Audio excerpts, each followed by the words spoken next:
Hola, ¿qué tal? Sean todos bienvenidos a esta nueva cápsula de nuestro doctorado en Derechos Humanos y Litigación Oral. En esta ocasión, dentro de la materia, Coloquio de Casos de Defensa 2, a cargo del doctor Paulo César Álvarez Ruiz. Su servidora Marta Patricia Vázquez Báez estaré platicando el día de hoy en torno a la recomendación 32/2018 emitida por la Comisión Nacional de Derechos Humanos.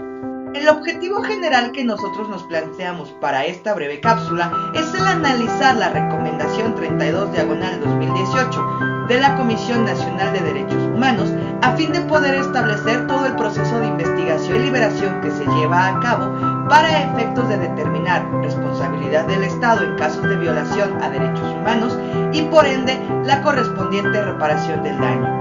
En este sentido, cabe advertir que la Comisión Nacional de Derechos Humanos, en adelante CNDH, es un organismo público autónomo que se encarga en particular de proteger los derechos humanos de todos los habitantes dentro del territorio nacional. También realiza funciones de promoción, respeto y garantía de los derechos humanos, pero sobre todo es la encargada del procedimiento no jurisdiccional que se lleva a cabo cuando existen violaciones a derechos humanos y se trata de resarcir el daño por estas violaciones provocadas. Retomando la idea, habíamos advertido que vamos a platicar sobre la recomendación 32/2018 emitida por este organismo público autónomo. Los hechos. Se trata de un caso derivado de una manifestación de 23 de diciembre del año 2015 de personas pensionadas del Instituto de Pensiones en el estado de Veracruz, a quienes por diferentes omisiones y acciones se les incumplió en el pago de la pensión respectiva, así como se llegaron a emitir cheques sin fondos de los cuales hubo compromiso de pago en una fecha determinada que no ocurrió. Por lo tanto, las personas pensionadas tomaron la determinación de manifestarse frente al Palacio Municipal de respectivos municipios a los que correspondían las poblaciones para solicitar se realizara el pago oportuno de la pensión, pero además porque por las fechas incluía pago de aguinaldos. No obstante, como las autoridades se negaron a realizar el pago, advirtiendo diferentes tipos de imposibilidades,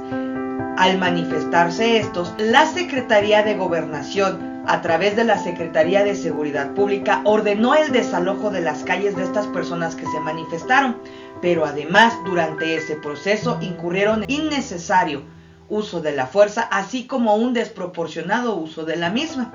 Por ende, todos estos hechos llegaron a la violación de derechos humanos, por un lado en materia de seguridad social,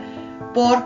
motivo de la falta de pago de pensiones, violaciones al trato digno y a la integridad de las personas, violaciones a la libertad de reunión y además, como también se vieron involucrados periodistas que trataban de dar cobertura a estos hechos, se llevaron a cabo violaciones a la libertad de expresión. Todo esto derivó en diferentes investigaciones a cargo de la Fiscalía y a cargo de diferentes dependencias públicas de manera interna. Sin embargo, no se llegó a ningún tipo de auxilio a las personas pensionadas. Por ende, también estos hechos incurrieron en violaciones a la Procuración de Justicia como una modalidad del acceso a la justicia. Para efectos de llevar a cabo el análisis dentro de esta recomendación, la CNDH se hizo allegar de diferentes evidencias. Por un lado, la Comisión Nacional de Derechos Humanos se encargó de recabar evidencias que le dieran la facultad de atracción para poder resolver en materia del caso. ¿Por qué? Porque de origen las manifestaciones se llevaron a cabo en diferentes municipios del estado de Veracruz,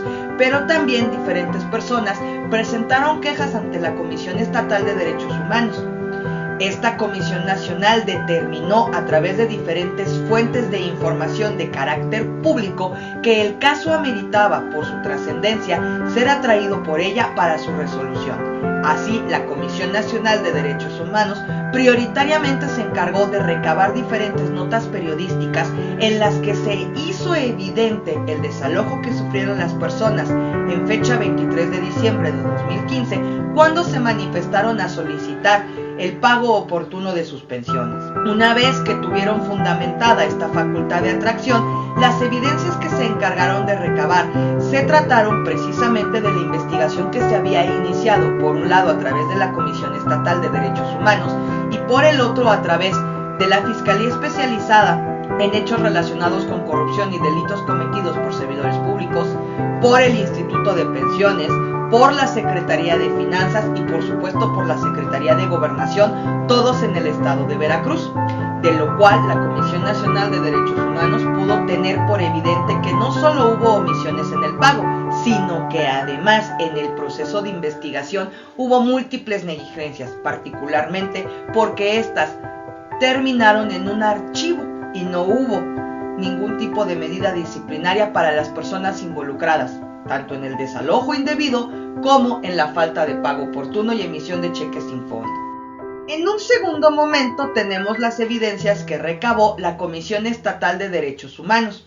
Esta comisión estatal sí requirió de diferentes escritos a través de los cuales se recabaron las entrevistas y testimonios a las personas afectadas por el desalojo indebido y también por la falta de pago oportuno de las pensiones. En este caso, podemos observar que las evidencias prioritarias de la Comisión Estatal de Derechos Humanos se relacionaron en torno a dos circunstancias. Primero que nada, los diferentes testimonios de cada una de las víctimas que sufrieron afectaciones y se presentaron ante la comisión a realizar queja. Por el otro, diferentes documentos emitidos por las dependencias públicas en los que se advertía haberse iniciado investigación interna por la falta de pago, un compromiso por escrito de una de las autoridades dentro de la Secretaría de Gobernación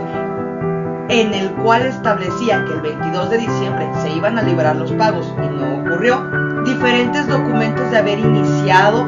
investigación ante los agentes de la policía que realizaron el desalojo indebido y el uso desproporcionado e innecesario de la fuerza, circulares en los cuales se ordenaba se remitieran informes en torno a la falta de pago por la Secretaría de Finanzas,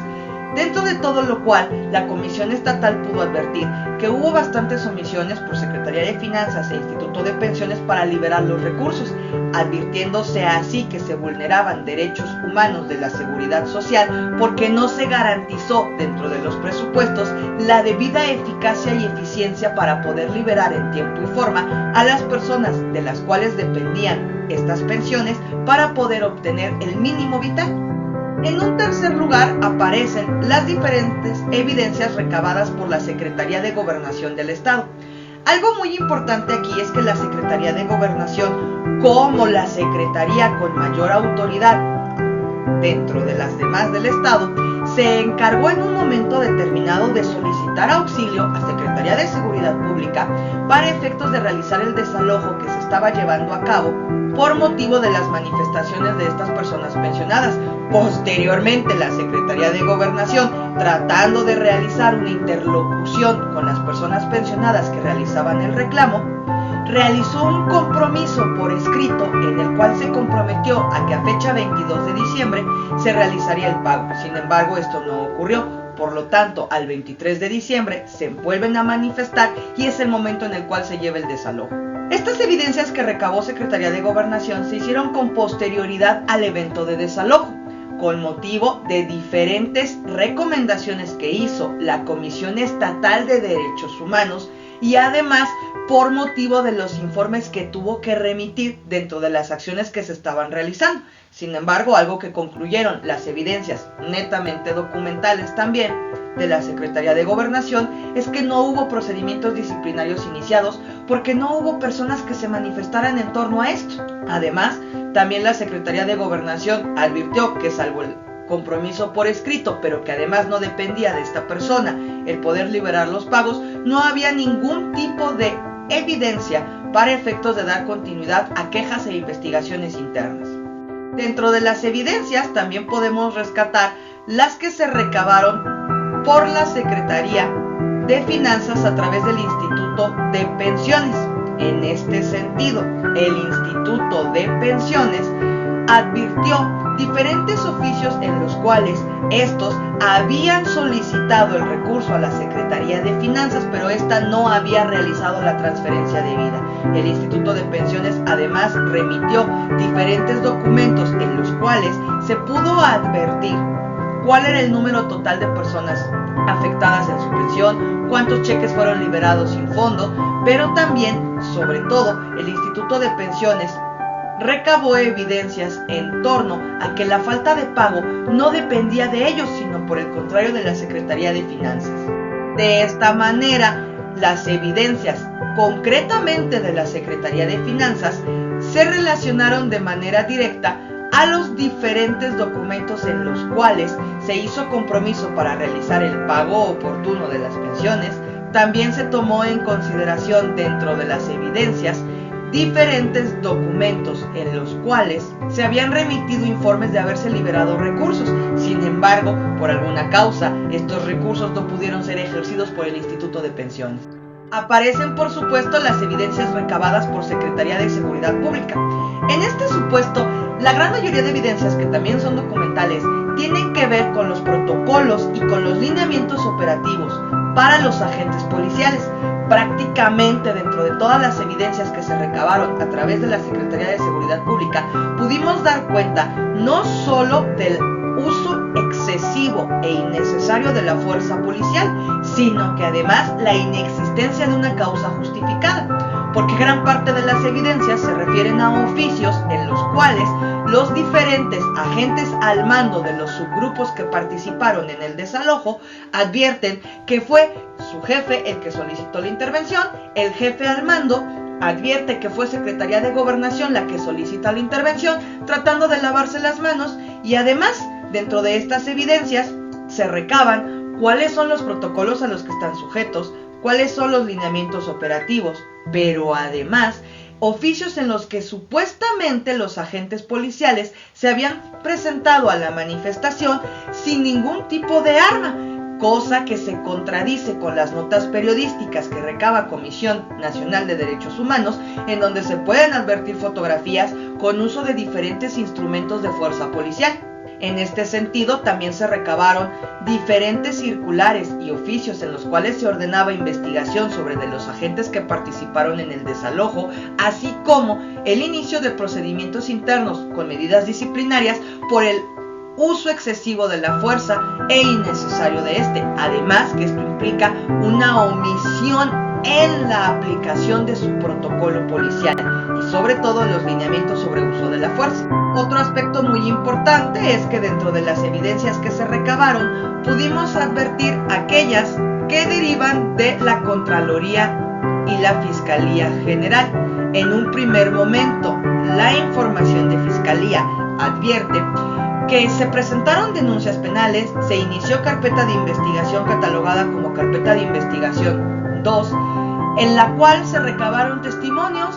de diferentes personas, pero no así de víctimas. Y curiosamente, la Fiscalía advirtió que se tenía que archivar la carpeta porque no había elementos para continuar la investigación penal. Todas estas evidencias terminaron por remitirse a través de informes a la Comisión Nacional de Derechos Humanos, y dentro de las cuales se puede advertir que la Fiscalía fue negligente en la investigación de los hechos, porque estaba esperando que las personas se presentaran para hacer su trabajo, advirtiéndose así una omisión a su deber de debida diligencia, porque ya eran sabedores de los hechos constitutivos de posibles delitos y en lugar de iniciar de forma inmediata la investigación, estaban esperando que hubiera un impulso, dejando deliberadamente sin tramitación esta carpeta. Para el caso de las evidencias a cargo de la Contraloría General, se pudieron obtener documentos en donde se iniciaron ciertos procedimientos internos en materia administrativa disciplinaria para poder determinar quiénes fueron las personas responsables de los hechos ocurridos el 23 de diciembre de 2015. Sin embargo, podemos advertir que todos estos procedimientos nuevamente quedan sin ningún tipo de tramitación porque se envían a archivo por falta de datos o evidencia que permitiera advertir que había la necesidad de una sanción. Del único sobre del cual se continuó abierta una carpeta administrativa es sobre de AR-16, porque fue la persona que manifiestamente hizo compromisos por escrito para efectos de pago. Bien, De todas estas evidencias que se pudieron recabar, podemos tener que existe una situación jurídica específica dentro de cada una de las dependencias públicas. En primer lugar, ante la Fiscalía Novena especializada en hechos relacionados con la corrupción y delitos cometidos por servidores públicos, se inició una carpeta de investigación que a la fecha en la que se emitió la recomendación 32/2018 continuaba en integración, es decir, ni siquiera se había judicializado frente a un órgano judicial. A través de la Secretaría de Seguridad Pública se tuvo abierta una investigación administrativa que continuó hasta el momento en que se determinó archivo por falta de elementos. La Secretaría de Finanzas inició la queja 1, que también terminó en archivo. El Instituto de Pensiones tuvo por recibida la queja 2 por posibles omisiones de AR16. Esta queja dio lugar a un procedimiento disciplinario administrativo, pero que también terminó en archivo. De estos elementos advertimos que la Comisión Nacional de Derechos Humanos realiza varias observaciones para poder determinar violaciones a derechos humanos. En suma, las observaciones a que llegó la Comisión Nacional de Derechos Humanos se refieren, primero que nada, determinó la necesidad de realizar un análisis de contexto, es decir, de tomar en consideración toda la situación que vivían las personas pensionadas en ese año en específico en el estado de Veracruz. De ahí se determinó que un alto porcentaje de los beneficiarios o derechohabientes del Instituto de Pensiones son pensionados, bien sea por invalidez, por vejez, por incapacidad, por orfandad. Y precisamente eso fue lo que permitió determinar el interés de reconocer el grado de vulnerabilidad de los pensionados, porque es a través de estas pensiones que las personas pueden lograr su medio de subsistencia, dotándoles así del mínimo vital. Además, la Comisión Nacional de Derechos Humanos tomó en consideración las notas periodísticas, pero sobre todo artículos con relación al presupuesto público, porque algo que también logró determinar es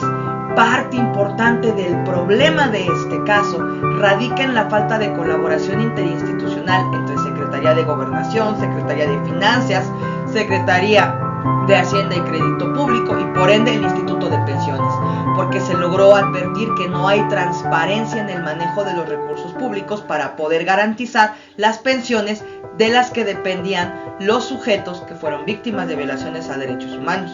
Además, se pudo advertir que no hay un manejo adecuado de los recursos porque no se está garantizando que estas pensiones queden liberadas en tiempo y forma. Otro aspecto que se tiene dentro de las observaciones es que al intentar los medios de comunicación difundir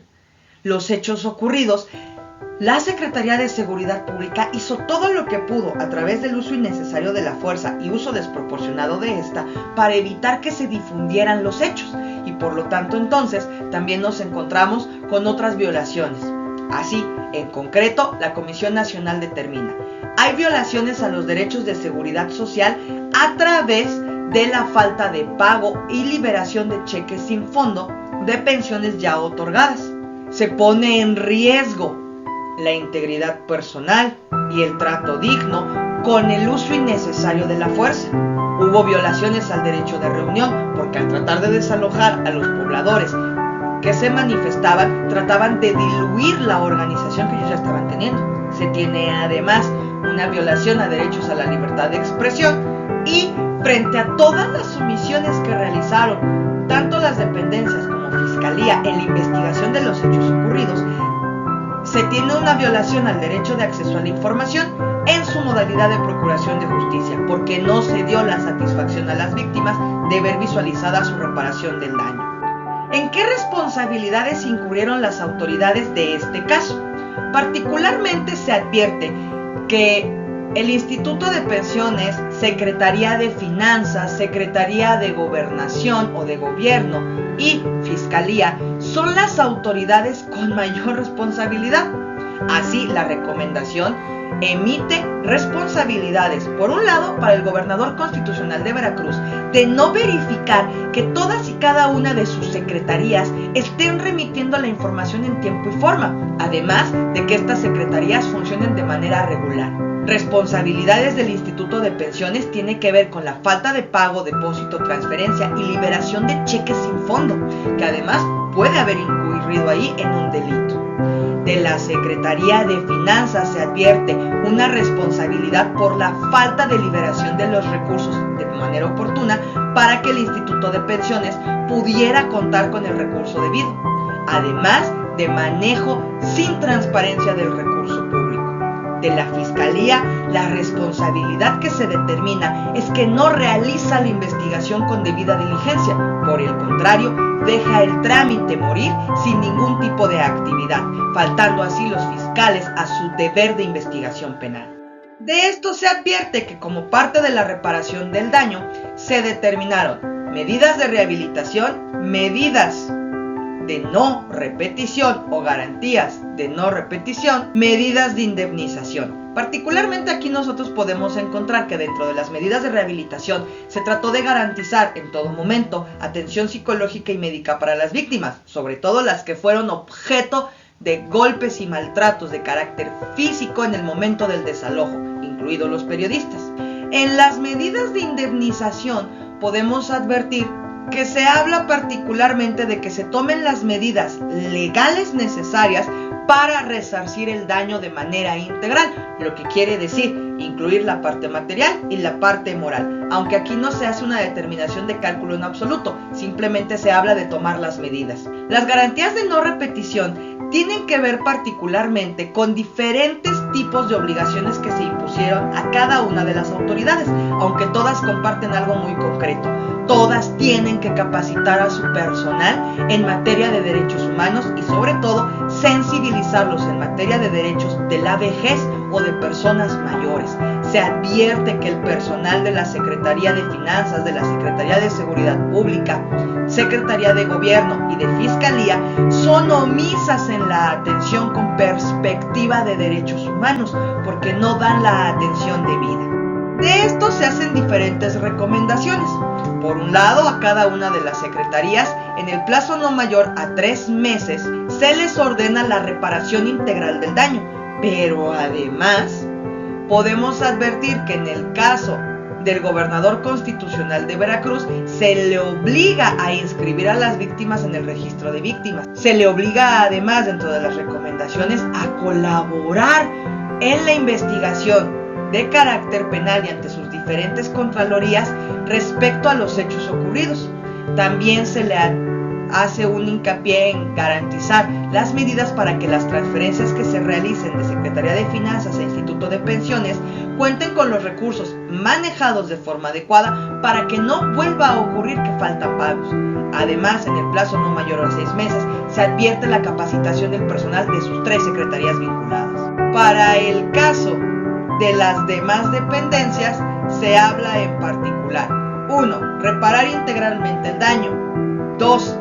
Garantizar el registro de las víctimas en el registro nacional. 3. Colaborar cada una de las dependencias, por un lado con la denuncia penal y con el otro con la Comisión Nacional de Derechos Humanos en las respectivas quejas que se presenten de su personal. Dentro de plazos no mayores a 6 meses, se habla además, en el caso de las fiscalías, que tienen que integrar las carpetas de investigación debidas. Se trata además de dar capacitación en materia de derechos humanos, pero además colaborar puntual y oportunamente en la investigación de los hechos ocurridos para determinar responsabilidades administrativas y tomar las medidas disciplinarias necesarias. De todo esto nosotros podemos advertir que en esta recomendación 32/2018, la Comisión Nacional de Derechos Humanos tuvo un rol fundamental, pues si bien cada uno de los hechos ocurridos en fecha 21-22, que culminaron en el 23 de diciembre del año 2015, fueron presentados ante la Comisión Estatal de Derechos Humanos,